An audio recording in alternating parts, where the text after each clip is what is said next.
દેશભરમાં સોનાનો ભાવ ઐતિહાસિક સપાટી પર જોવા મળી રહ્યો છે. હૈદરાબાદ, અમદાવાદ, મુંબઈ જેવા મોટા શહેરોમાં 24 કેરેટ સોનાની કિંમત 1,60,000ને પાર પહોંચી છે તો 22 કેરેટની કિંમત 1.5 લાખની નજીક પહોંચી છે. વાત કરીએ આજની તો આજે 26 જાન્યુઆરી સોમવારના રોજ રાજધાની દિલ્હી અને અમદાવાદમાં સોનાની કિંમત શું છે તેના વિશે જણાવીએ. દિલ્હીમાં આજે 24 કેરેટ સોનાની કિંમત 1,60,040 રૂપિયા પ્રતિ 10 ગ્રામ છે અને 22 કેરેટ સોનાની કિંમત 1,47,040 રૂપિયા પ્રતિ 10 ગ્રામ છે. તો આ સાથે જ અમદાવાદમાં સોનાનો ભાવ 1,60,300 રૂપિયા પ્રતિ 10 ગ્રામ છે અને 22 કેરેટ સોનાનો ભાવ 1,46,940 રૂપિયા પ્રતિ 10 ગ્રામ છે.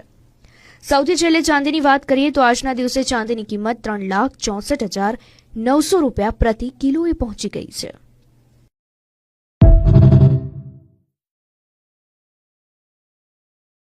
Download ShareChat.